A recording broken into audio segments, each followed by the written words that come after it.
Cerita dimulai pada era kerajaan Joseon. Sesosok iblis membujuk pria yang tanpa putus asa untuk membuat sebuah permohonan jika dia mau membuat kontrak perjanjian dengannya. Pria itu setuju dan iblis mengabulkan keinginannya agar bisa hidup tanpa kelaparan. Sebagai bayarannya, pria itu akan mati 10 tahun kemudian karena penyakit jantung dan jiwanya masuk ke dalam neraka. Iblis bernama Gwon itu terus melakukan tugasnya membujuk manusia yang ingin menjual jiwa mereka demi sebuah permohonan. Satu hal yang selalu dia tanyakan adalah, kenapa manusia yang tersesat karena perkara duniawi selalu menyalahkan iblis? Padahal mereka berbuat jahat akibat ambisi mereka sendiri. 200 tahun kemudian, Gwon sampai di era modern. Dia sama sekali tidak bertambah tua dan memutuskan untuk tinggal di Yayasan Sunwol, rumah kebudayaan yang dia kelola bersama pelayannya. Gwon tidak pernah bosan melakukan tugasnya. Dia sangat bangga dengan kehidupannya yang abadi dan tidak pernah kesulitan berkat kekuatan magisnya yang luar biasa. Di satu kesempatan, Gwon pergi menemui mafia yang pernah membuat kontrak dengannya. Pria itu telah mendapatkan kekuasaan dan kekayaan yang diinginkannya, dan sudah saatnya bagi dia untuk pergi ke neraka. Di sisi lain, seorang wanita bernama Do-hee memenangkan penghargaan CEO terbaik pada tahun 2023. Do-hee adalah pewaris cebol dan merupakan bagian dari Mirai Group, salah satu perusahaan terkemuka di Korea. Dia adalah wanita hebat yang tidak hanya cantik, tetapi juga sangat pintar. Namun, di balik karirnya yang bersinar, banyak orang jahat yang mengincarnya dalam upaya perebutan kekuasaan. Satu-satunya orang yang dia percayai adalah neneknya, Ju Chon-suk, yang sudah sangat tua dan kesehatannya terus memburuk. Chon-suk atau Nyonya Ju sangat menyayangi Do-hee dan dia terus mendesaknya untuk menikah. Tapi upayanya selalu gagal karena Do-hee yang gila kerja tidak pernah tertarik pada urusan cinta. Hingga suatu ketika, Do-hee terpaksa menghadiri kencan buta yang disiapkan Nyonya Ju. Dia dengan enggan pergi menuju lokasi pertemuan, tapi terjadi kesalahan yang membuatnya malah bertemu dengan Gwon dan berpikir bahwa dia adalah lawan kencannya.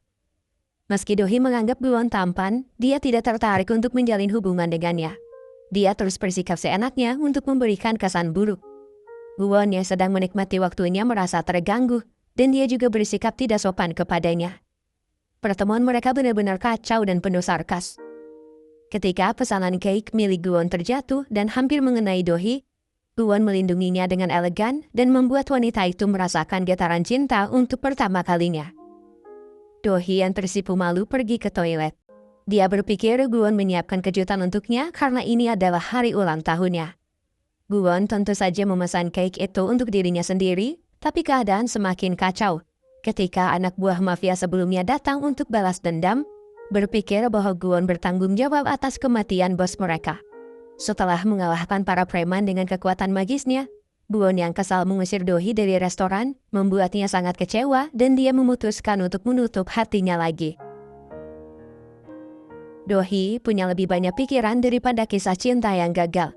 Orang tuanya sudah lama meninggal dan dia diasuh oleh Nyonya Ju, pendiri grup Mirai yang tidak memiliki hubungan darah apapun dengannya.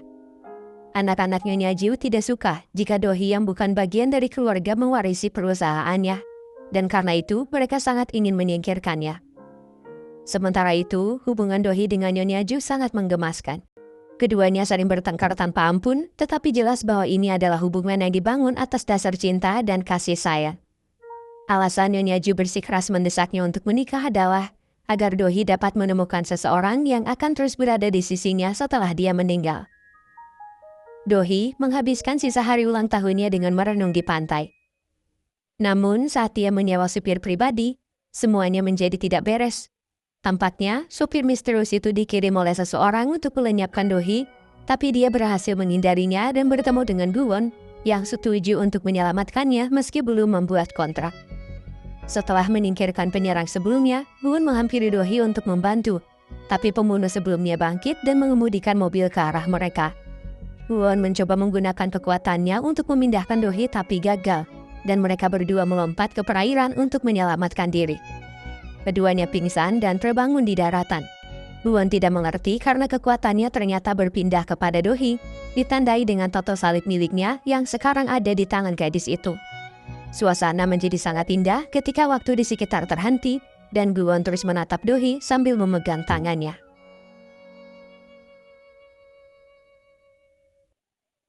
Setelah pingsan karena lelah, Do-hee terbangun di rumah sakit di mana Gu-won sudah menunggunya untuk mencari tahu apa yang sebenarnya terjadi pada kekuatannya. Gu-won menceritakan situasinya pada sekretaris Do-hee dan melaporkan kejadian semalam pada polisi agar pelaku bisa segera ditangkap. Namun, Do-hee mengira bahwa pertemuannya dengan Gu-won adalah mimpi dan berpikir bahwa dirinya mabuk sampai membuat tato salib di tangannya. Melalui pertemuan ini, Gu-won menyadari bahwa dia masih bisa menggunakan kekuatannya saat memegang tato di tangan Do-hee. Tanpa kekuatan magisnya, Gu-won tidak bisa menjalankan tugasnya dengan baik. Dia kesulitan menghadapi pegulat yang pernah membuat kontrak dengannya dan berakhir dengan kekalahan yang memalukan. Namun, ancaman yang lebih nyata adalah Gu-won akan terbakar dan lenyap jika dia terus mengabaikan tugasnya. Buku pedoman iblis miliknya tidak menjelaskan apapun mengenai pemindahan kekuatan, dan dia mulai gelisah karena tidak tahu bagaimana cara mengatasi masalahnya. Sementara itu, Do-hee mengingat kembali kejadian semalam saat dia diserang. Pelaku berkata bahwa alasan dia melakukan ini adalah Nyonya Ju. Bingung dengan maksud perkataannya, Do-hee dengan perasaan tidak enak segera menemui Nyonya Ju dan bertanya apakah dia menyembunyikan sesuatu darinya. Nyonya Ju menjawabnya dengan ragu, berkata bahwa dia selalu terbuka kepadanya dan Do-hee percaya. Saat mereka berbicara, seorang pria bernama Sok-hun mampir untuk memberikan laporan. Dia adalah keponakan Nyonya Ju yang juga bekerja untuk grup Mirai. Sok-hun diam-diam menaruh perasaan kepada Do-hee, tapi dia sudah menganggapnya seperti kakak sendiri karena mereka tumbuh bersama saat masih kecil. Di sisi lain, Gu-won meminta anak buahnya untuk mencari tahu semua hal tentang Do-hee.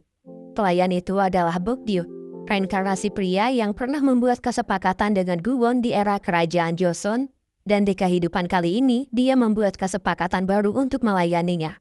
Karena itu, dia menjadi salah satu manusia yang mengenal sosok asli Gu-won sebagai iblis.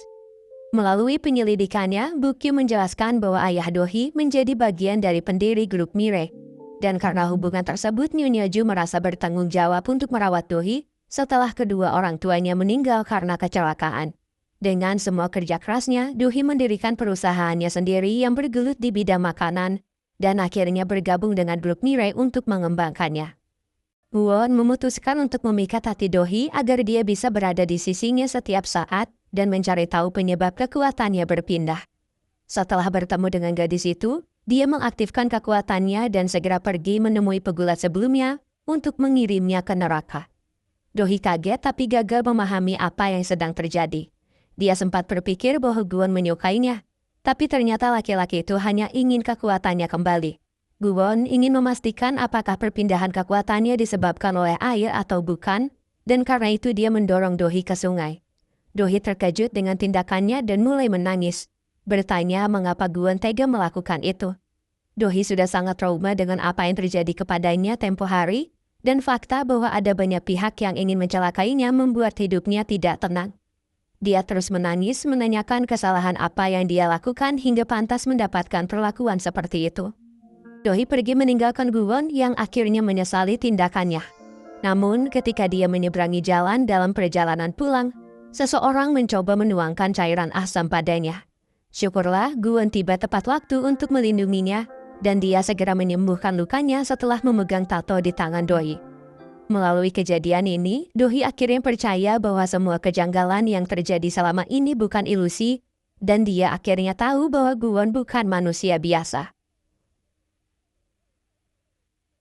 Do-hee melaporkan kasus penyerangannya pada polisi, dan dia sangat frustasi karena tidak punya petunjuk apapun mengenai pelaku dan motif di balik tindakannya. Bagaimanapun, pihak kepolisian berusaha melakukan yang terbaik untuk mengatasi masalah ini. Mereka juga sudah mendapatkan sketsa wajah pelaku berdasarkan keterangan Gu-won pada kasus penyerangan sebelumnya. Sementara itu, pelaku yang kesal karena penyerangannya tidak berhasil menyusun rencana lain untuk melenyapkan Do-hee. Selama perjalanan pulang, Do-hee mengusulkan untuk menjadikan Gu-won sebagai pengawalnya agar dia bisa melindungi dirinya serta tatonya. Gu-won yang angkuh menolaknya dengan tegas, berpikir bahwa derajatnya lebih tinggi dari manusia dan pekerjaan itu melukai harga dirinya. Namun, setelah mengantar Do-hee pulang dan kembali ke rumah, Gu-won tampaknya mulai mencemaskan gadis itu, tapi dia tidak mengerti, dan perasaan tersebut terus mengganggu pikirannya. Setelah memikirkan banyak kemungkinan, Bok-gyu memberitahu Gu-won tentang kondisi pada malam dia kehilangan kekuatannya yang ternyata terjadi saat bulan purnama. Mungkin kekuatan Guwon akan kembali jika dia berada pada situasi yang sama, dan bulan purnama berikutnya akan terjadi sekitar 1 bulan lagi. Proses pembakaran terus menghantui Guwon karena dia belum membuat kontrak baru dengan manusia. Pada akhirnya, Guwon terpaksa menerima saran Do-hee dan menjadi pengawalnya untuk sementara. Setelah bertemu dengan Do-hee, Guwon meminjam kekuatannya dan pergi mencari manusia yang ingin membuat kesepakatan. Setelah melihat bagaimana iblis bekerja, Do-hee merasa bahwa Guwon hanya memanfaatkan kemalangan manusia untuk kepentingannya sendiri. Guwon tidak merasa bersalah karena itulah tugasnya sebagai iblis. Do-hee yang tidak terbiasa dengan ini memecat Guwon dari tugasnya dan pergi. Namun, pada akhirnya dia belajar bahwa ada kalanya kesepakatan yang dibuat Guwon justru membantu manusia itu sendiri, sehingga dia memutuskan untuk menerimanya lagi sebagai pengawal. Keadaan tenang untuk sementara sampai akhirnya Do-hee menemukan Nyonya Ju meninggal dunia pada suatu malam. Sambil menangis, Do-hee meminta Guwon untuk menyelamatkan Nyonya Ju, tapi dia menjelaskan bahwa iblis tidak bisa menghidupkan kembali orang mati. Do-hee sangat sedih, dan Guwon yang tidak bisa berbuat apa-apa hanya bisa memperhatikan. Pada hari pemakaman, anak-anak Nyonya Ju pura-pura sedih saat memberikan penghormatan, sementara Do-hee mengenang kembali masa lalunya bersama nenek kesayangannya itu. Kemudian, polisi memanggil seluruh keluarga dan mengumumkan bahwa Nyonya Ju mengonsumsi sebuah obat sebelum dia meninggal. Do-hee tahu bahwa Nyonya Ju alergi terhadap obat tersebut dan tidak akan pernah meminumnya. Do-hee merasa ada yang bertanggung jawab atas kematiannya, dan dia menolak untuk bungkam mengenai masalah ini meski itu akan menjatuhkan saham perusahaan. Keadaan menjadi sangat menegangkan ketika pengacara membacakan isi wasiat Nyonya Ju yang ternyata ingin mewariskan grup Mire kepada Do-hee. Kebanyakan orang berasumsi bahwa Sukmin, putra tertua Nyonya Ju yang akan mewarisi perusahaan ibunya, tapi ternyata itu salah. Namun, sebelum dapat memimpin perusahaan, Do-hee harus menikah dalam kurun waktu 1 tahun sejak kematian Nyonya Ju. Jika syarat itu tidak dipenuhi, semua harta kekayaan akan disumbangkan, dan tidak satupun dari anak-anak Nyonya Ju memperoleh harta warisannya. Do-hee mengambil kesempatan ini untuk menguasai grup Mire dan membalas kematian Nyonya Ju. Dia dengan lantang menerima syarat yang diberikan Nyonya Ju dan meminta Guwon untuk menikahinya.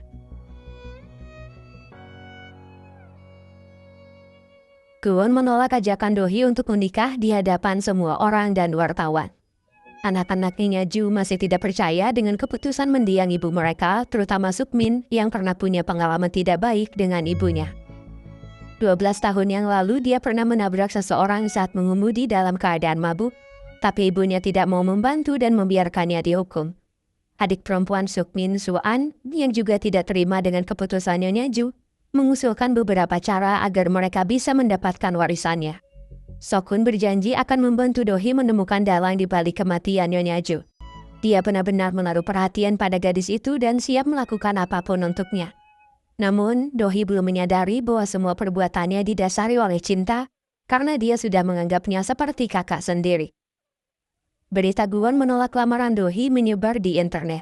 Do-hee yang awalnya tidak peduli merasa terganggu, sehingga dia meminta pendapat langsung dari Guwon kenapa dia menolaknya. Alih-alih menjawab, Guwon bertanya kenapa Do-hee harus memilihnya di antara semua laki-laki yang ada di sana.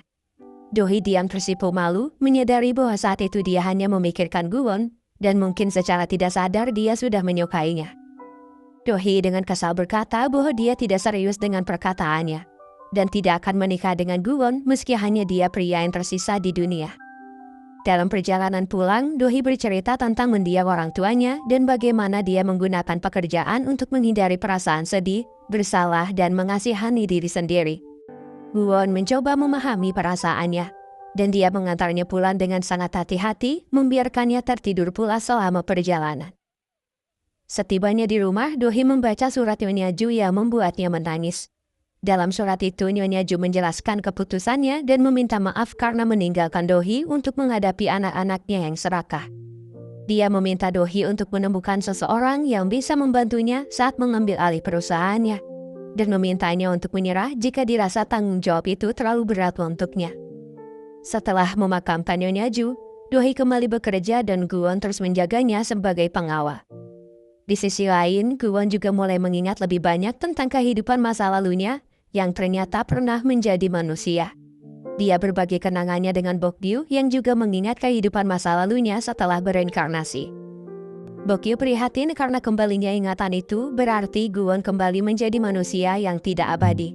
Dan Guwon mulai khawatir tentang penuaan. Namun, masalah utama yang menimpanya adalah hambatan kekuatan yang tidak terduga. Meskipun Guwon sudah memegang tangan Dohee, kekuatannya terkadang tidak muncul dan itu membuatnya sangat frustasi. Guwon terus memegang tangan Dohee, percaya bahwa itu bisa mengisi kembali kekuatannya, dan Dohee terpaksa mengakui bahwa dirinya menjadi alat untuk mengisi kekuatan iblis demi kebaikan bersama. Di acara makan malam dengan karyawan, Guwon mendapat pertanyaan kenapa dia menolak lamaran Dohee. Guwon menjawab bahwa dia menyukainya. Namun, ia menambahkan bahwa hanya karena seseorang menyukai daging babi, bukan berarti mereka harus menikah dengan babi. Jawaban itu sangat merusak suasana dan membubarkan pertemuan. Dohee yang kesal pergi meninggalkan Guwon yang kemudian dicegat oleh sekelompok mafia. Mereka masih menaruh dendam atas kematian ketua mereka dan ingin melenyapkan Guwon. Tanpa Dohee, Guwon tidak berdaya dan tidak bisa melawan mereka sekaligus. Dohee yang melihat Guwon dipukuli mafia segera membantunya. Mereka melawan semua orang sambil menari tango, dan Guwon tampaknya mulai jatuh hati kepada Dohee. Setelah kejadian itu, keduanya berteleportasi ke apartemen. Tanpa banyak bicara, Guwon melepaskan tangan Dohee dan pulang begitu saja. Jantungnya terus berdegup kencang dan dia sangat bingung karena tidak pernah ada manusia yang membuatnya seperti ini. Di Yayasan Sunwol, Guwon bertemu dengan Gayong, manusia lain yang mengenali identitasnya sebagai iblis. Gayong adalah penari tradisional ternama dan berparas cantik yang sangat menyukai Guwon melebihi apapun. Setelah tahu bahwa Guwon menjadi pengawal Dohee, dia sangat cemburu dan terus mempermasalahkan hal tersebut. Hingga suatu ketika, dia berkesempatan untuk bertemu dengan Dohee yang datang ke Yayasan Sunwol untuk memeriksa keadaan Guwon yang sebelumnya pergi tanpa penjelasan. Pertemuan mereka sangat tegang dan Gayong tiba-tiba bersikap manis kepada Guwon yang membuat Dohee salah paham dan mengira bahwa mereka sepasang kekasih. Guwon masih tidak percaya dirinya bisa jatuh cinta dan karena itu dia masih bersikap dingin kepada Dohee untuk menjaga perasaannya. Untuk kedua kalinya, Dohee membuka hati, tapi sikap dingin Guwon membuatnya kecewa. Meskipun Guwon bersikap dingin, dia menelpon seseorang untuk memastikan Dohee kembali ke rumah dengan selamat. Sementara itu, polisi sama sekali tidak membuat kemajuan. Pembunuh masih berkeliaran dan tampaknya dia bekerja untuk seseorang yang menyebutnya eksekutor. Dengan kekuatan magisnya, Guwon bisa menemukan eksekutor tersebut dengan mengingat wajahnya. Namun, karena dia menggunakan topeng, Guwon kesulitan untuk melacaknya dan itu menjadi masalah yang menghambat penyelidikan mereka. Eksekutor mulai curiga kepada Guwon yang selalu menggagalkan rencananya. Dia mulai menyelidikinya dan menyadari bahwa Guwon bukan manusia biasa, terbukti dari rekaman CCTV yang selalu rusak ketika Guwon beraksi menggunakan kekuatan magisnya. Bagaimanapun, dia melaporkan penemuan ini pada atasannya dan menyusun rencana untuk melenyapkan Dohee saat tidak dalam perlindungan. Di acara rapat perusahaan, Dohee terkejut karena Sukmin dengan cepat berhasil membuat pemegang saham memihaknya, yang kemudian menjadikannya pemimpin grup Mirek untuk sementara. Keadaan ini mendesak Dohee untuk bergerak dan dia segera mencari calon suami untuk dinikahi agar bisa mengambil alih perusahaan, seperti yang diharapkan Nyonya Ju.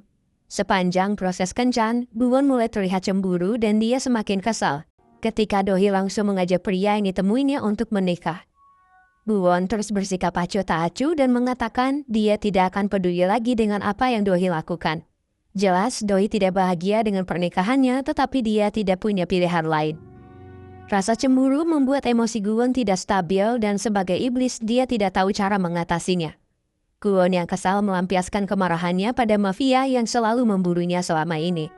Guwon memperlihatkan sketsa eksekutor dan mengancam akan menyakiti mafia itu jika dia tidak mau membantunya menemukan orang tersebut. Dohee terkejut melihat sisi Guwon yang kejam dan menolak meminjamkan kekuatannya lagi. Karena marah, mereka memutuskan untuk berhenti bekerja sama dan berpisah. Keadaan ini dimanfaatkan oleh eksekutor yang akhirnya berhasil menerobos masuk ke apartemen Dohee dan dia mengikat gadis itu di balkon setelah membuatnya pingsan. Dohee memohon ampun ketika eksekutor dengan gembira memotong kain yang menahannya di atas ketinggian. Beruntung, Guwon lagi-lagi datang di saat terakhir untuk menyelamatkannya. Dia menerima sinyal darurat yang dikirim Dohee sebelum pingsan, dan kejadian ini membuktikan bahwa Guwon tidak bisa mengabaikan wanita yang dicintainya.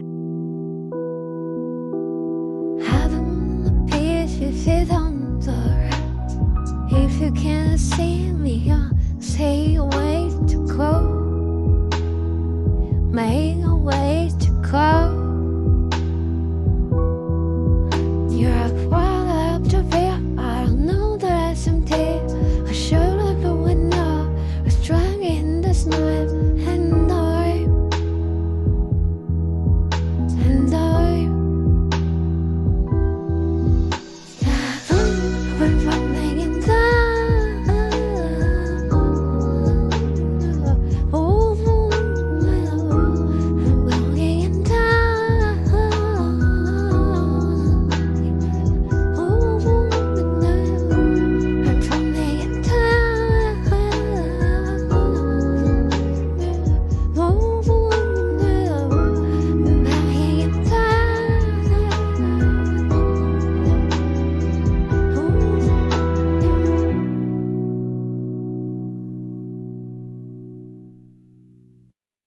Dohee menangis dan memeluk erat Guwon dengan penuh rasa syukur. Sementara itu, Sok-hun yang juga mendapatkan sinyal darurat baru tiba di apartemen, dan dia gelisah melihat pujaan hatinya memeluk pria lain. Dohee menceritakan apa yang terjadi kepada Guwon dan Sok-hun. Menurutnya, tujuan eksekutor bukan sekedar ingin membunuhnya, karena dia tampak sangat gembira melihatnya berada di ambang kematian. Melalui kejadian ini, Guwon dan Dohee akhirnya menyadari bahwa pelaku menggunakan topeng untuk berganti wajah yang membuatnya sulit untuk dilacak.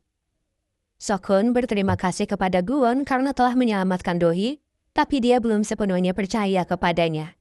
Tidak ingin membiarkan pujaan hatinya dalam bahaya, Sok-hun dengan sangat yakin mengajak Dohee untuk menikah, dan ternyata Guwon juga melamarnya di saat yang sama, membuat Dohee bingung dan dia tidak memberikan jawaban apapun. Sok-hun bergerak lebih awal. Dia mengakui perasaannya dengan tulus kepada Dohee, tapi sayangnya gadis itu tidak merasakan hal yang sama dan melihatnya sebagai keluarga. Setelah penolakan itu, Sok-hun berbicara dengan Guwon dan meminta penjelasan kenapa dia ingin melamar Dohee setelah menolaknya beberapa waktu lalu. Guwon hanya menjelaskan bahwa dia tidak main-main dengan perasaannya dan sudah sangat yakin ingin menikahi Dohee. Sukmin memulai sebuah proyek untuk grup Mire. Dohee tampil di upacara pembukaan proyek tersebut dan mengumumkan hari pernikahannya. Semua orang sangat terkejut dan itu jelas menjadi deklarasi perang darinya. Dohee tahu bahwa orang yang sangat ingin menyingkirkannya ada di antara anak-anaknya Nyaju, dan dia siap untuk menghadapi mereka semua. Sekretaris Dohee yang sangat diandalkan Da-jong menyiapkan hari pernikahan dengan sangat baik. Dohee membayangkan dirinya berbicara dengan Nyonya Ju yang mendoakannya dan tampak senang karena dia akhirnya menikah. Pria pilihannya adalah Guwon, tapi tampaknya pernikahan mereka belum didasari oleh cinta. Guwon melamar Dohee karena dia tidak ingin gadis itu mati, dan keduanya sepakat untuk menjalani pernikahan kontrak yang akan berakhir setelah kedua belah pihak mencapai tujuan mereka. Ini berarti setelah Dohee mengalahkan musuhnya, dan Guwon mendapatkan kembali kekuatannya. Sementara Sok-hun bisa merelakan Dohee, Gayong tampaknya belum bisa menerima keputusan ini mengingat dia sangat menyukai Guwon. Setelah hari yang melelahkan, pengantin baru tidur secara terpisah dan masih ada kecanggungan di antara mereka. Keesokan paginya, Guwon mendapati dirinya semakin jatuh cinta pada Dohee yang terlihat imut meski tanpa riasan.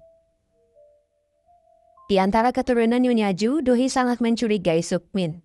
Tapi putra tunggal Sukmin, Do-gyong, juga menunjukkan gelagat aneh dan dia mencoba menyelidikinya terlebih dahulu.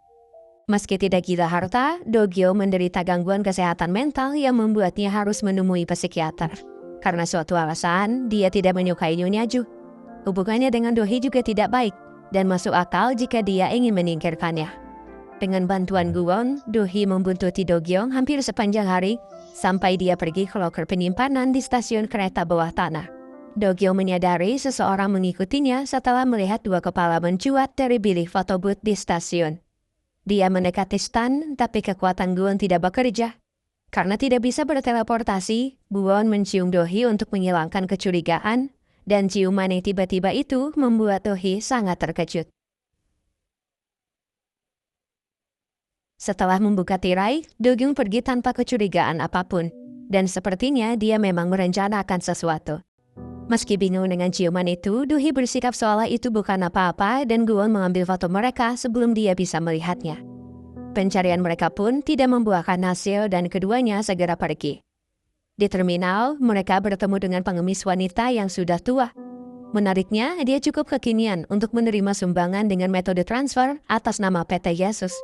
Wanita itu jelas bukan pengemis biasa karena dia memahami kondisi Gwon yang tidak stabil dan bahkan memperingatinya bahwa sesuatu yang tidak stabil cepat atau lambat akan segera mati. Gwon belum siap mengakui bahwa dia merasakan perasaan hangat yang tidak jelas terhadap Do-hee. Itu adalah cinta tapi dia tidak menyadarinya. Gwon berasumsi bahwa perasaan itu akan hilang begitu dia mendapatkan kembali kekuatannya. Untuk pertama kalinya setelah menikah, Gwon tidur di ranjang yang sama dengan Do-hee dan dia terus memegang tangannya untuk mengisi daya, berpikir bahwa itu akan menyelesaikan masalah kekuatannya yang tidak stabil. Meski sama-sama mengaku tidak bisa tidur, keduanya tidur dengan nyenyak dan saling menatap di keesokan harinya.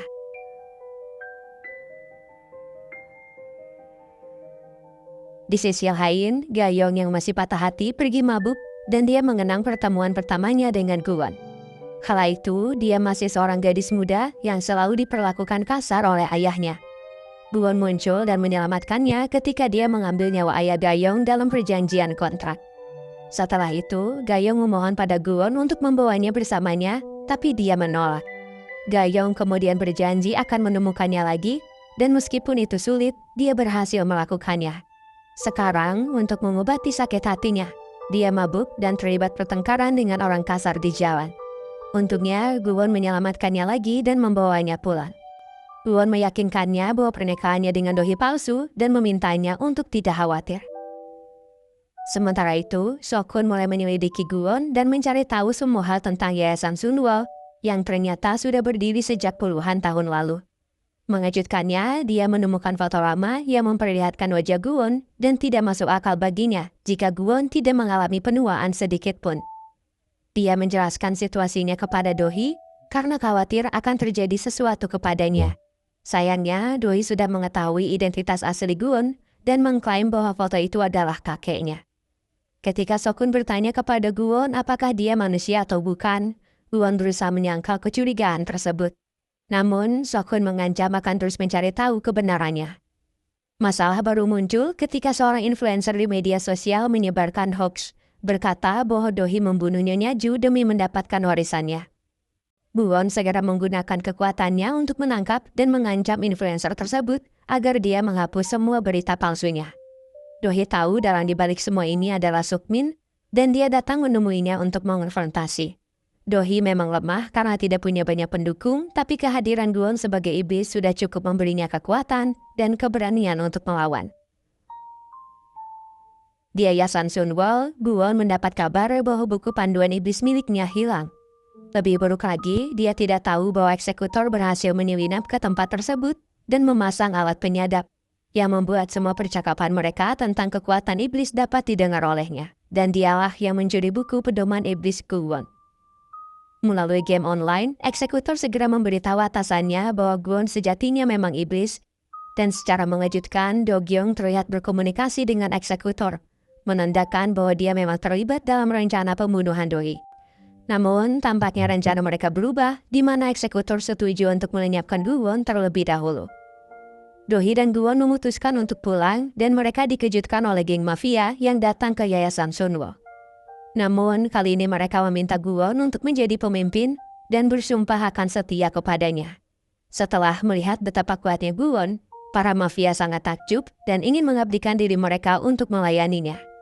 Gwon setuju, tapi dia meminta mereka untuk tidak mengikutinya terus. Malam harinya, ketika Gwon tidak ada di rumah, Do-hee ditangkap atas pembunuhan Nyonya Ju. Sokun menemaninya dan terus mendorongnya untuk bertahan karena dia tahu Do-hee tidak bersalah. Gwon yang mengetahui kabar ini bergegas menemui Do-hee, tapi dia menjadi sangat lengah dan akhirnya ditusuk oleh pembunuh bertopeng yang sudah menanti kehadirannya. Sementara Gwon mulai terkapar lemas, Do-hee menunggunya dengan cemas di kantor polisi.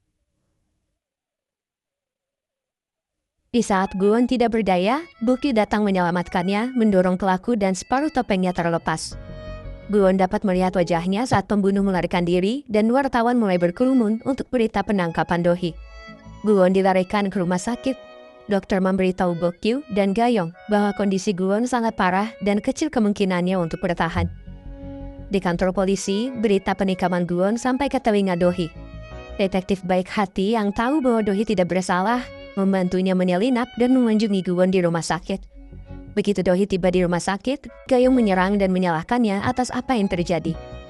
Bukyu menyeret Gayong keluar dan mengizinkan Dohee untuk tetap berada di sisi Guwon. Sok-hun memperhatikan bahwa Dohee memberikan tangannya kepada Guwon dan menganggapnya aneh. Beruntung, meski tidak pulih sepenuhnya, Guwon mulai menyadarkan diri dan Dohee memeluknya dengan penuh rasa syukur. Surat perintah penangkapan Dohee telah ditinjau dan dibatalkan karena tidak ada bukti yang memberatkannya. Sekarang, Dohee bisa merawat suaminya di rumah sakit dan dia terkejut melihat para mafia sebelumnya senantiasa menjaga bos baru mereka. Setelah pulang ke rumah, Guwon menghabiskan masa pemulihannya sambil memegang tangan Dohee dan terus memeluknya. Tidak ada obat yang bisa menyembuhkannya selain pelukan hangat tersebut. Dan begitulah bagaimana hubungan mereka terus berkembang menjadi sesuatu yang manis dan romantis. Sementara itu, Do-gyung menerima pesan dari eksekutor yang memberitahukan kepadanya bahwa Guwon melihat separuh wajahnya dan dia yakin Guwon akan segera datang menjemputnya. Dia dengan panik bersembunyi di kamarnya, menunggu kematiannya yang akan datang. Setelah semuanya kembali normal, Gayong mengunjungi Dohee di kantornya dan memintanya berhenti memanfaatkan Guwon. Dia menyebut Dohee egois dan mengatakan dia harus membereskan kekacauannya sendiri. Gayong menunjukkan bahwa Dohee adalah magnet masalah dan alasan Guwon terlibat dalam semua drama mematikan ini. Malam harinya, Dohee terus memikirkan perkataan Gayong dan bertemu dengan bayangan Nyonya Ju. Dohee mengungkapkan rasa frustasinya dengan situasi tersebut. Dia ingin terus mencari keadilan bagi Nyonya Ju dan menghormati keinginannya. Tapi dia juga ingin melindungi Guwon. Nyonya Ju menasihatinya untuk melindungi dan merawat yang hidup. Dia bilang Dohee harus melakukan yang terbaik untuk dirinya sendiri. Pada akhirnya, Dohee memutuskan untuk menyerah pada perebutan grup Mire. Sukmin dan saudaranya yang serakah sangat senang mendengar hal ini. Guwon meminta penjelasan dan Dohee hanya mengatakan itu karena dia sudah tidak percaya kepada Guwon, yang bahkan tidak bisa melindungi dirinya sendiri. Guwon memikirkan kata-kata menyakitkan Dohee dan mendekati Sok-hun untuk bertanya mengapa dia menjauhinya. Karena frustasi, Sok-hun mengungkapkan Dohee menyerah untuk melindungi Guwon.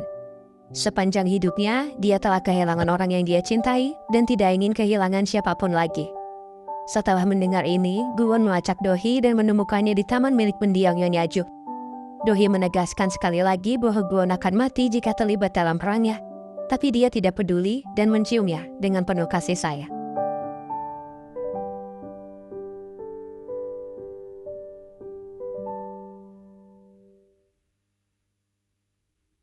Setelah apa yang terjadi, Guwon dan Dohee pulang ke rumah untuk mewujudkan pernikahan mereka yang sebenarnya.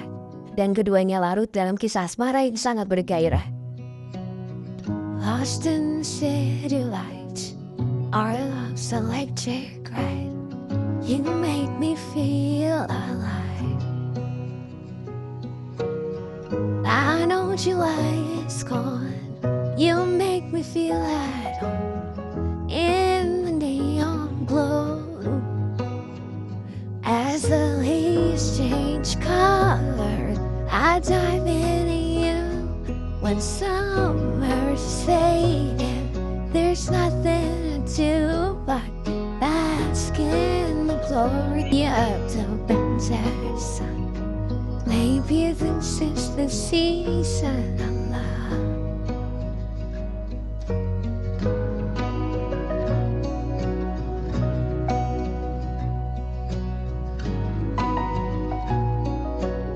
Keesokan paginya, Guwon bertekad menjadi sosok suami idaman. Dia menolak menggunakan kekuatannya untuk bersenang-senang agar hubungan mereka terasa lebih natural. Di tengah kebahagiaan itu, Dohee mencoba membantu Guwon memahami manusia dan emosinya. Anak kedua Nyonya Ju, Su-an, terus membuntuti Dohee, berpikir bahwa dia merencanakan sesuatu setelah menyerahkan grup Mire begitu saja. Sayangnya, dia tidak menemukan apapun selain fakta bahwa mereka adalah pasutri yang serasi dan sangat bahagia. Di tempat lain, Sukmin memerintahkan para pemegang saham untuk mempercepat rapat pemilihan ketua baru. Dia juga meminta putranya untuk tidak berulah demi citra baik mereka. Melalui kilas balik, Sukmin melihat ibunya terlibat dalam kecelakaan yang membuatnya berlumuran darah. Nyonya Ju membasuh dirinya dengan panik, berkata bahwa dia harus membersihkan diri dari dosa-dosanya. Semasa hidupnya, Nyonya Ju selalu mengatakan bahwa dirinya telah melahirkan iblis. Itu karena putra sulungnya Sukmin hidup dalam kegelapan, yang selalu berbuat seenaknya dan menganggap remeh nyawa manusia. Sebab itulah dia tidak pernah menyayangi anak-anaknya dan terkesan membuang mereka. Keadaan tersebut membangkitkan sisi gelap Sukmin yang pada akhirnya ingin menjalani hidup sebagai iblis, seperti yang selalu dikatakan oleh ibunya. Setelah keadaan tenang untuk sementara, Guwon meminta Dohee untuk berjuang lagi melawan anak-anaknya Nyonya Ju. Namun, dia menolak karena sudah merasa bahagia dengan keadaannya saat ini. Guwon menghargai keputusannya, tapi sebelum Dohee menyerahkan urusan Nyonya Ju secara resmi, Guwon menyarankan agar mereka menemukan eksekutor terlebih dahulu demi keadilan Nyonya Ju. Karena Guwon sudah melihat setengah wajah asli eksekutor, dia memperbarui sketsa komposit di kantor polisi dan memulai perburuan. Namun, karena kekuatannya masih tidak stabil, Guwon tidak bisa langsung menangkapnya, sehingga dia meminta bantuan para mafia untuk memburunya. Kerja keras mereka membuahkan hasil. Lokasi persembunyian eksekutor telah ditemukan dan polisi segera menangkapnya. Namun, perburuan mereka tidak membuahkan hasil, karena eksekutor ditemukan tewas di tempat persembunyiannya, dan ternyata dalang dibalik semua kekacauan ini adalah Sukmin. Dia juga orang yang bertanggung jawab atas kematian Nyonya Ju, ibunya sendiri. Selama ini, orang yang memberi perintah kepada eksekutor adalah Sukmin. Eksekutor sangat patuh kepadanya karena dialah yang membantunya bebas dari penjara. Do-gyong sama sekali tidak ada kaitannya, tapi karena suatu alasan, dia sengaja menyadap ponsel ayahnya. Sebab itulah dia bisa membaca semua interaksi Sukmin dengan eksekutor, termasuk fakta tentang Guwon. Sukmin membunuh eksekutor karena tidak membutuhkannya lagi, berpikir bahwa grup Mirai sudah jatuh ke tangannya. Guwon menyimpulkan dalang sebenarnya masih berkeliaran dan mereka harus menemukannya. Namun, di tengah keadaan yang sangat genting itu, kekuatannya justru menghilang sepenuhnya. Dia kembali ke Sunwol dan semua kontraknya dengan manusia hangus. Seluruh dunianya hancur di depan matanya, terbakar habis saat abu berserakan, dan itu menjadi awal mula dirinya menjadi manusia biasa. Takut dengan nasibnya, Guwon mengunjungi wanita pengemis sebelumnya, dan dia membawanya ke restoran. Pengemis itu mengungkapkan jati dirinya yang asli, dan mengatakan bahwa dialah yang menganugerahkan kekuatan iblis kepada Guwon. Sebagian orang menyebutnya dewa atau yang maha kuasa. Guwon bertanya apakah ada cara untuk mendapatkan kembali kekuatannya. Sayangnya, jawaban dewa justru menimbulkan dilema lain. Kekuatan Guwon menjadi tidak stabil dan akan hilang karena berada di tangan yang tidak seharusnya. Secara teknis, Guwon bisa mendapatkan kekuatannya kembali jika Dohee mati. Dalam aturannya, manusia harus memilih kehilangan satu hal demi meraih hal lainnya. Namun, dewa menekankan bahwa meskipun aturan telah ditentukan, semua keputusannya berada di tangan manusia. Pencarian Sukhun mengenai jati diri Guwon membawanya pada Gayong, dan dia akhirnya tahu bahwa pria itu adalah iblis. Gayong berbohong berkata bahwa Guwon tidak memiliki niat baik kepada Dohee, dan menjelaskan bahwa dia hanya mendekatinya demi tato salib yang menjadi sumber kekuatannya. Gayong melakukan ini agar setidaknya ada pihak lain yang merusak hubungan mereka, dan ini menjadi bukti bahwa dia mulai terobsesi kepada iblis yang sudah menyelamatkannya. Setelah mendengar penjelasan Gayong, Sukhun menjadi sangat gelisah dan dia mulai mencari cara untuk menyelamatkan Dohee. Sementara itu, Sukmin akhirnya mendapatkan apa yang dia inginkan. Dohee telah menyerahkan warisannya secara resmi, tapi tampaknya itu belum cukup untuk memuaskan ambisinya. Sukmin akhirnya tahu bahwa putranya Do-gyong diam-diam menyadap ponselnya. Dia sangat murka dan mulai menyakiti putranya dengan sangat brutal. Sebagai ayah, Sukmin sangat ingin putranya dapat diandalkan, sehingga dia mendidiknya dengan sangat keras. Namun, Do-gyong tidak pernah bisa memenuhi harapannya. Keadaan itulah yang membuatnya membenci Dohee, karena dia tidak pernah bisa mengunggulinya dalam prestasi dan pencapaian. Tekanan yang begitu besar merusak kesehatan Do-gyong, menjadikannya pribadi yang mudah membenci seseorang, bahkan anggota keluarganya sendiri. Pada akhirnya, Do-gyong berusaha memahami gaya hidup ayahnya dengan menyadap ponselnya. berharap dia bisa memenuhi harapannya lagi dan mendapatkan pengakuan darinya. Namun, semuanya tidak berjalan sesuai rencana, dan ibunya yang mengetahui masalah ini hanya bisa diam karena tidak berani melawan Sukmin. Setelah memikirkan pilihannya, Guwon kembali ke rumah untuk menikmati waktu bersama Do-hee. Mereka membuat kue dan menonton film bersama. Bulan purnama sudah dekat, dan Guwon sangat takut Do-hee akan mati jika memang kekuatannya akan kembali pada momen tersebut.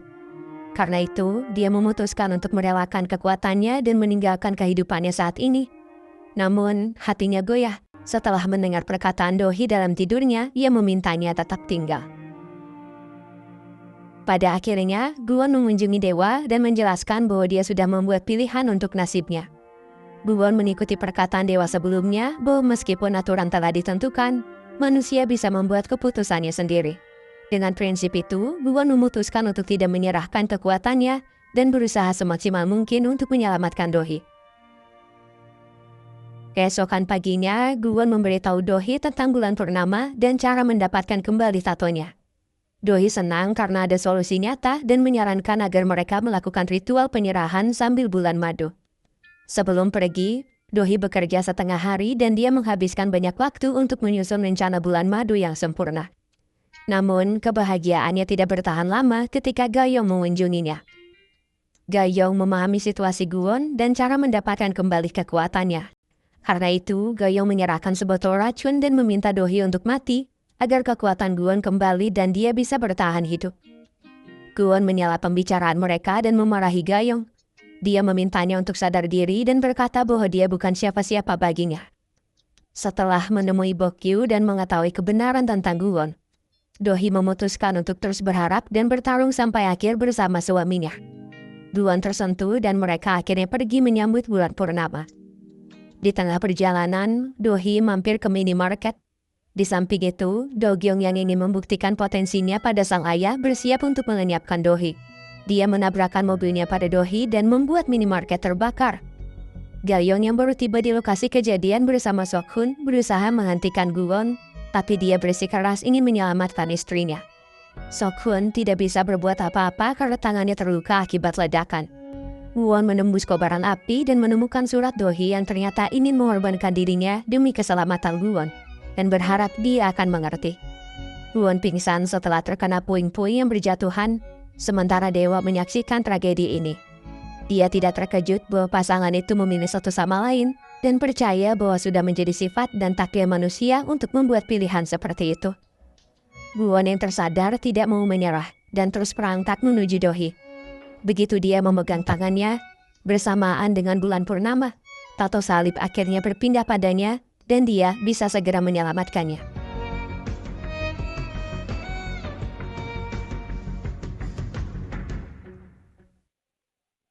Setelah apa yang terjadi, Guwon menjadi suami paling bahagia di dunia.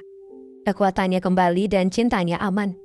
Saking senangnya, dia menyombongkan diri pada dewa dan memberitahu Do-hee bahwa pengemis itu adalah bosnya. Tapi dia tidak menjelaskan yang lebih jauh. Semua orang senang atas kembalinya Guwon, begitu juga dengan Gayong. Namun, dia khawatir karena Guwon masih marah kepadanya, mengingat aksi yang dia lakukan terhadap Do-hee. Sukmin diangkat menjadi ketua grup Mirai di malam ketika Do-hee mengalami kecelakaan. Dia kecewa karena Do-hee baik-baik saja dan segera mengunjungi putranya dengan perasaan jengkel. Sukmin menganggap putranya sebuah kegagalan yang sudah tidak bisa diperbaiki, tapi dia ingin memanfaatkannya sampai akhir. Sukmin ingin putranya disalahkan atas kematian Nyonya Ju, eksekutor dan percobaan pembunuhan Do-hee.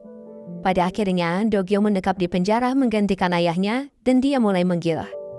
Nasibnya begitu malang dan ibunya tidak bisa berbuat apa-apa untuk membantunya. Do-hee tidak percaya Do-gyo bertanggung jawab atas kematian Nyonya Ju, tapi dia tidak bisa berbuat apa-apa karena begitulah keadaannya. Di samping itu, Sok-hun akhirnya bisa menerima keberadaan Guwon, dan dia mempercayakan keselamatan Do-hee padanya. Sementara hubungan Guwon dengan Sok-hun mulai membaik. Gayong mengakui kesalahannya dan meminta maaf kepada Do-hee. Gayong bersedia jika Do-hee ingin memakinya, tapi dia terlalu lelah untuk melakukannya dan ingin melupakannya. Selain itu, Do-hee percaya bahwa apa yang dilakukan Gayong pada akhirnya demi kebaikan Guwon. Keadaan tenang untuk sementara, sampai akhirnya Guwon kembali dihantui oleh mimpi masa lalunya. Mimpi di mana dia melihat wanita bernama Wolsim melakukan tarian pedang. Guwon segera menemui dewa berharap bisa menemukan jawabannya. Seperti biasa, dewa tidak menjawabnya secara langsung dan hanya memperingatinya bahwa orang-orang yang ditakdirkan bersama akan menemukan satu sama lain dengan cara apapun. Di tengah ketidakpastian itu, Guwon akhirnya tahu bahwa wanita bernama Wolsim yang selalu dia mimpikan adalah Dohi di kehidupan masa lalunya. Mimpinya menjadi sangat jelas seiring berjalannya waktu, dan dia sangat terkejut saat mengetahui bahwa dalam mimpinya dia membunuh Dohi. 200 tahun yang lalu, Guwon hidup sebagai manusia keturunan bangsawan bernama Yisun. Takdir membawanya pada Wolsim, seorang wanita penghibur dari ibu kota yang baru pindah ke desa. Yisun ingin mengenalnya lebih dekat, jadi dia pura-pura belajar di sungai hanya untuk memperhatikan Wolsim melatih tarian pedangnya. Hari-hari berlalu, Wolsim tidak bisa lagi mengabaikan pemuda tampan yang menginginkan perhatiannya. Mereka menjadi dekat, dan Wolsim mengaku dia dikirim ke desa karena menolak melayani pria berkuasa di ibu kota. Wolsim tidak kecewa dengan status hidupnya dan ingin tetap rendah hati, menjalani hidup tanpa masalah. Dia tahu bahwa Yisun tidak bisa menikahinya, dan hal terbaik yang bisa dia harapkan adalah menjadi selirnya. Pikirannya berubah seiring dia menghabiskan waktu bersama Yisun yang mulai mempelajari agama Katolik, di mana sistem kasta tidak berlaku. Ajaran-ajaran ini menjadi penyelamat bagi mereka, dan keduanya berharap semua orang dapat diperlakukan dengan hormat dan diperbolehkan bergaul tanpa memandang status mereka. Yisun berjanji akan menikahi Wolsim setelah lulus ujian negara. Sebagai janji untuk kembali, Yisun memberi Wolsim kalung salib untuk mengenangnya saat dia pergi.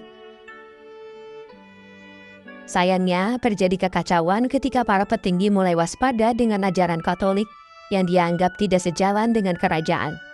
Perang melawan umat Katolik pun tidak bisa dihindarkan dan banyak orang yang menjadi korban. Penganut agama Katolik yang tersisa tidak berani melawan pasukan kerajaan, dan akhirnya mereka mengasingkan Wolsim yang kemudian ditangkap terkait keterlibatannya dengan ajaran Katolik. Wolsim menolak memberitahu siapa yang memberi kalung salib kepadanya demi melindungi Yisun, dan dia dijatuhi hukuman mati. Sayangnya, Yisun tiba setelah Wolsim dibunuh, dan kemarahan membangkitkan sisi gelapnya. Dia berbalik melawan orang-orang yang mengorbankan Wolsim, dan setelah menghabisi mereka semua, dia mengakhiri hidupnya sendiri. Guwon terbangun dari mimpinya, diliputi rasa bersalah atas apa yang terjadi pada Wolsim. Dia menyalahkan dirinya sendiri karena dialah yang memperkenalkannya pada iman Katolik. Guwon juga khawatir nasib akan terulang kembali dan dia akan menyakiti Dohi. Guwon mengunjungi dewa dan menyesali mengapa dia berubah menjadi iblis. Dewa memberitahunya bahwa itu adalah ganjaran atas perbuatannya semasa itu. Guwon memberitahu Bokyu tentang masa lalunya dan mengatakan bahwa dia tidak akan menceritakannya kepada Dohi karena takut itu akan menyakitinya tanpa alasan yang jelas. Kabar mengejutkan datang dari pihak polisi yang mengatakan bahwa Dogyung meninggal dunia. Semua orang sangat terkejut, terutama istri Sukmin Sera, yang merasa sangat terpukul dengan kepergian putranya. Menurut laporan resmi, Dogyung tidak bisa mengatasi penyakit mentalnya dan mengakhiri hidupnya sendiri, tapi Sera curiga terhadap suaminya. Pada hari pemakaman, semua orang masih mengira bahwa Dogyung bertanggung jawab atas kematian Nyonya Ju, dan hanya segelintir orang yang meragukannya. Sukmin yang kejam terbebas dari segala bentuk kecurigaan, dan dia semakin sulit untuk dijatuhkan. Setelah mengunjungi makam Nyonya Ju, Guwon dan Dohi pergi ke Yayasan Sunwol untuk melihat pertunjukan terakhir dari Gayong. Gadis itu memutuskan untuk pergi meninggalkan Korea dalam upaya merelakan pujaan hatinya dan sebagai bentuk penebusan dosa atas semua kesalahannya. Dia dengan hangat menerima bunga dari Dohi dan berjanji tidak akan mengganggunya lagi. Gayong memberikan penampilan yang fantastis, tapi itu mengingatkan Guwon pada Wolsim. Dia akhirnya berterus terang kepada Dohi tentang orang-orang yang dia bunuh di masa lalunya. Guwon mengungkapkan bahwa dia takut tragedi itu akan terjadi lagi dan membuat Dohi sengsara. Tapi Dohi membantah dan berkata bahwa dia tidak peduli. Selama mereka bersama, apapun masalah yang menerjang, dia siap untuk menghadapinya. Saat tarian Gayong berakhir, Dohi dan Guwon berpegangan tangan. Keduanya yakin cinta akan membantu mereka melewati saat-saat baik dan buruk.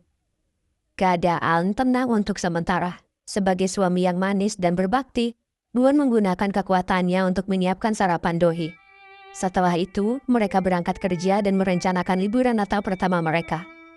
Sedihnya, dalam perjalanan ke tempat kerja, mereka menyaksikan sebuah kecelakaan yang mengingatkan Do-hee tentang kematian orang tuanya, dan dia menjadi sedih. Malam harinya, Gun melihat istrinya mengalami mimpi buruk, dan dia memasuki alam bawah sadarnya. Gun mengubah mimpi buruknya menjadi kenangan indah, di mana dia bertemu dengan kedua orang tuanya dan Nyonya Ju pada hari Natal.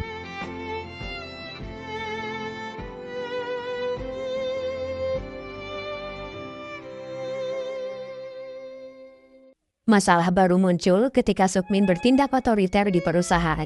Kesejahteraan pegawai dipertaruhkan dalam kebijakan baru yang dibuat Sukmin demi kepentingannya sendiri.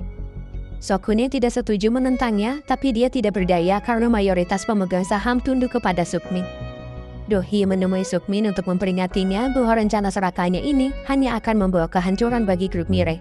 Sukmin tidak suka ketika Do-hee selalu menentangnya, dan berpikir bahwa dia melakukan itu untuk membalas kematian Nyonya Ju. Pada akhirnya, Sukmin mengungkapkan rahasia mengejutkan. Dia memberitahu Do-hee bahwa Nyonya Ju adalah penyebab kedua orang tuanya meninggal, dan dia merawat Do-hee hanya untuk menebus rasa bersalahnya dan upaya penghapusan dosa. Menurut Sukmin, akan menjadi ironi jika Do-hee berjuang untuk membalaskan dendam Nyonya Ju. Do-hee tidak ingin mempercayai ini, tapi semua bukti yang dimiliki Sukmin menggoyahkan hati dan pikirannya. Istri Sukmin, Sera, menemukan buku pedoman iblis yang disembunyikan di rumahnya. Gun yang menyadari ini menampakkan dirinya di hadapan Sera dan mengancamnya untuk menceritakan semua hal tentang Sukmin. Sera akhirnya tahu bahwa Gun adalah iblis. Karena dia takut akan berurusan dengannya, dia memutuskan untuk mengungkapkan kebenarannya pada polisi. Sementara itu, ketika Do-hee terlibat perkelahian fisik dengan Sukmin, dia sangat kewalahan dan Gun segera berteleportasi untuk menyelamatkannya. Keadaan semakin menegangkan ketika pengawal Sukmin mencoba mendobrak pintu, memaksa Gun untuk berpindah ke gedung pencakar langit favoritnya. Sukmin tetap tenang karena dia tahu iblis dilarang membunuh manusia. Namun Gun mengatakan dia akan menyiksa Sukmin sampai memohon kematian. Do-hee meminta Sukmin untuk menyerahkan diri, tapi Sukmin bangga, berpikir bahwa kekuasaan bisa membuatnya kebal hukum. Sayangnya, Gun mengklarifikasi bahwa Sera sedang dalam perjalanan ke polisi dan memiliki banyak bukti untuk melaporkannya. Mendengar ini, Sukmin memohon kepada Gun untuk membuat kontrak dengannya. Dia ingin merahasiakan kejahatannya, tapi Gun menolak. Tidak punya pilihan, Sukmin memutuskan untuk menjatuhkan dirinya dari ketinggian. Sukmin diberitakan mengakhiri hidupnya sendiri, tapi tubuhnya tidak ditemukan, dan Gun tidak bisa melacaknya. Ketika keadaan mulai tenang, Goyo mengunjungi Sokun untuk meminta maaf dan mengucapkan selamat tinggal. King Mafia mencoba membuka lembaran baru dengan membuka restoran, dan Sera mengunjungi Gun untuk mengembalikan buku panduan iblis. Do-hee meminta bantuan Gun untuk mencari tahu masa lalu Nyonya Ju. Pencarian itu membawa mereka pada pendeta yang pernah menuntut Nyonya Ju menghapus dosa-dosanya. Pendeta itu mendengar semua pengakuan Nyonya Ju, dan dia menceritakannya pada Do-hee demi kebaikannya. Dalam kisahnya, Nyonya Ju pernah dibutakan oleh keserakahan yang mengancam keselamatan karyawannya. Pada saat yang sama, ayah Do-hee tahu waktu hampir habis karena dia pernah membuat kontrak dengan Gun 10 tahun lalu. Meski begitu, dia ingin memperjuangkan hak karyawan sebelum mati dengan mengancam akan melaporkan Nyonya Ju pada pihak berwajib. Nyonya Ju berusaha menghentikan orang tua Do-hee dan aksi kejar-kejaran dengan mobil tidak terelakkan. Dan akhirnya terjadi kecelakaan ketika ayah Do-hee kehilangan kendalinya. Ibu Do-hee meninggal dan Gun segera tiba untuk mencabut nyawa ayah Do-hee ketika dia berusaha mengangkat telepon dari putrinya. Nyonya Ju menyaksikan semua ini dan mulai ketakutan saat Gun mendekatinya. Tidak lama setelah Gun menawarkan kontraknya pada Nyonya Ju, mobil orang tua Do-hee meledak, mengempaskan Nyonya Ju dan membuat lututnya cedera. Kedatangan Gun membuat Nyonya Ju tersadar akan kedudukannya sebagai manusia biasa, dan dia selalu menyesali perbuatannya. Berpikir bahwa situasinya akan berbeda jika dia tidak mengejar orang tua Do-hee. Do-hee merasa lega karena Nyonya Ju tidak bertanggung jawab atas kematian orang tuanya. Namun, fakta bahwa Gun terlibat dalam tragedi tersebut membuatnya sedih dan juga takut.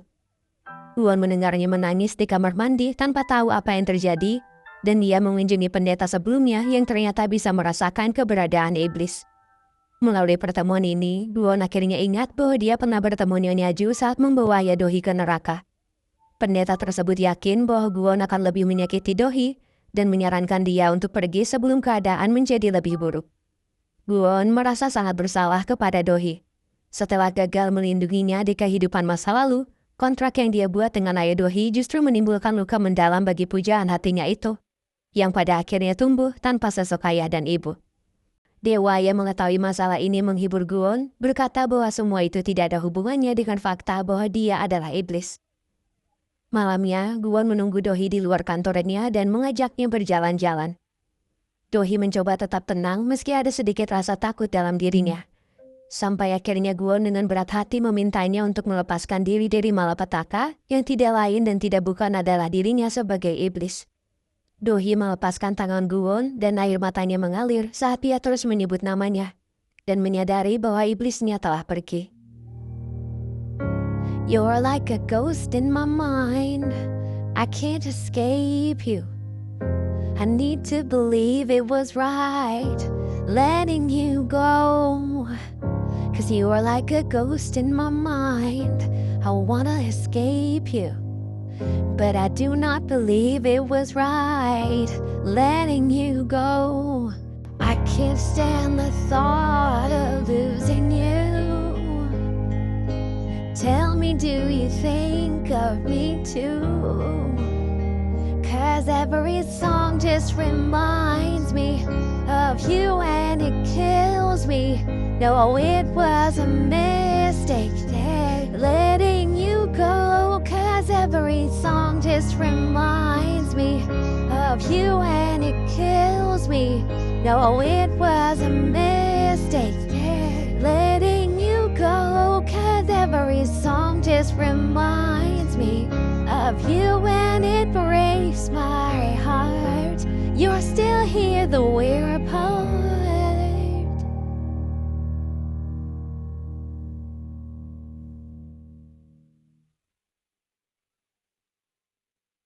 Hari-hari berlalu dan Dohee berusaha bersikap tegar. Tidak mudah, tapi dia memiliki perusahaan yang harus dijalankan dan banyak hal yang harus ditangani. Sementara itu, Bokyu mengingat percakapan terakhirnya dengan Guwon, yang secara resmi menjadikannya presiden direktur Yayasan Sunwol karena dia akan pergi untuk sementara. Bokyu menemukan kalung salib milik Guwon yang pernah diberikan kepada Wolsim di kehidupan sebelumnya, dan berpikir apakah dia harus memberikan benda tersebut kepada Dohee untuk merubah keadaan. Geng mafia juga berduka atas hilangnya Guwon dan mengalami kesulitan dengan restoran baru mereka. Sok-hun yang mengkhawatirkan Dohee secara teratur mampir untuk memastikan dia menjaga kesehatannya. Di samping itu, setelah melewati banyak hal bersama, Bokyu akhirnya menjalin hubungan dengan Dajong, sekretaris Dohee yang sangat setia dan bisa diandalkan. Sementara itu, Sukmin tampaknya berhasil bertahan hidup setelah menjatuhkan dirinya ke dasar sungai. Dia membakar separuh wajahnya agar tidak bisa dilacak oleh Guwon dan bersembunyi di antara para tunawisma. Dia merencanakan balas dendamnya dengan hati-hati dan menunggu waktu yang tepat untuk menyerang. Guwon tidak benar-benar pergi meninggalkan Dohee dan dia terus mengamati istrinya dari kejauhan.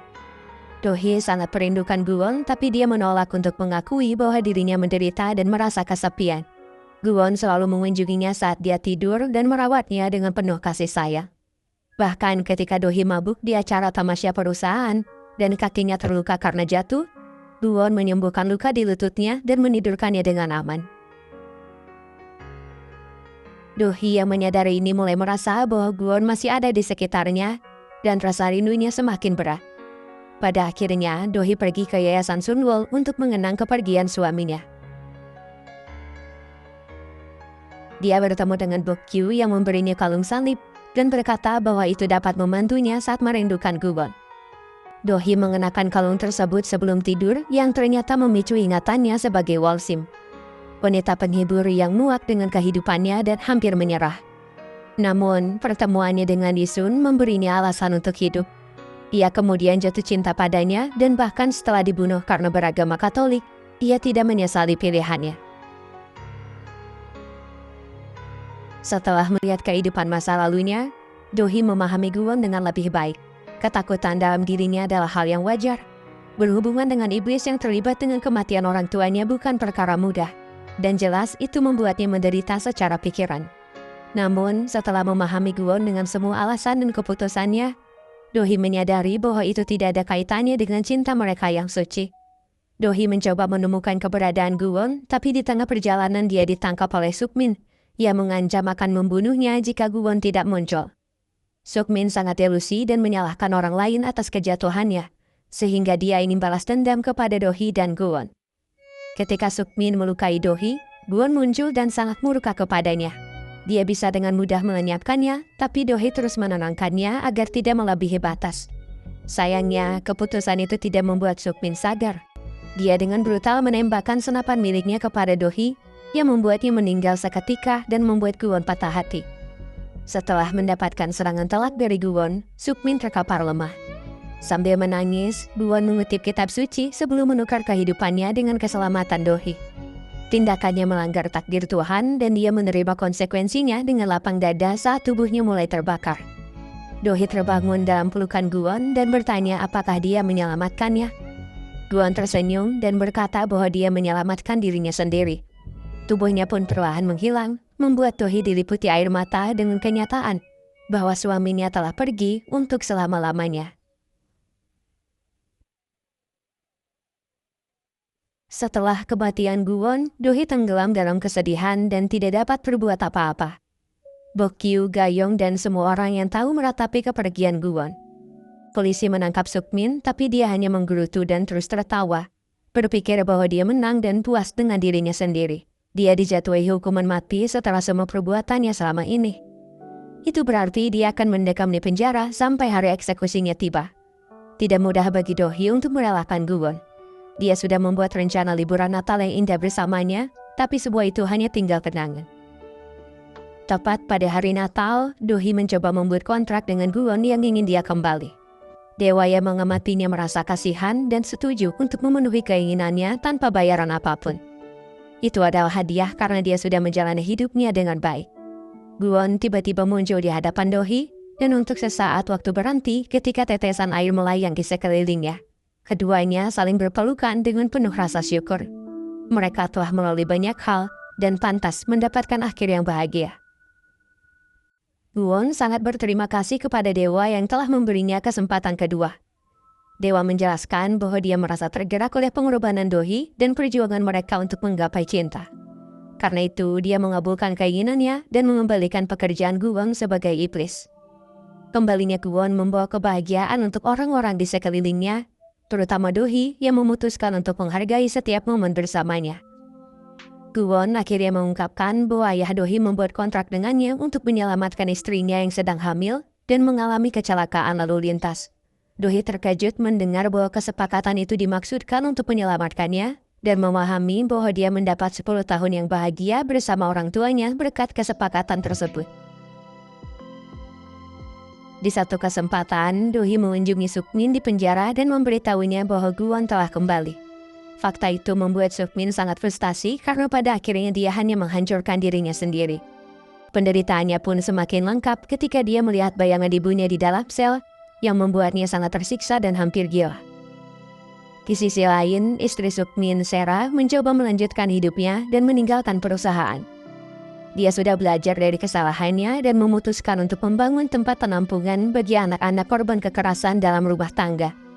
Dia tidak ingin anak-anak di luar sana bernasib sama seperti mendiang putranya Do-kyung.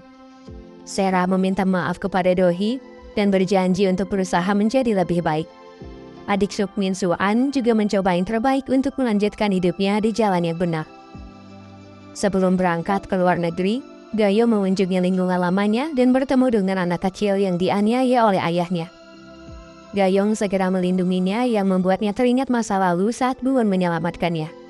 Pada akhirnya, dia memilih untuk tetap tinggal di Korea dan menjadi malaikat pelindung anak kecil ini.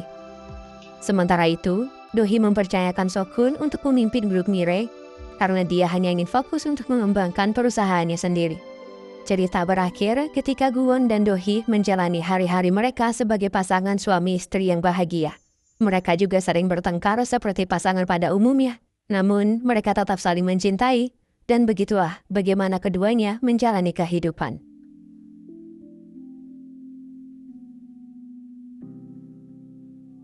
Penderitaan menjadikanmu pribadi yang kuat, dan tak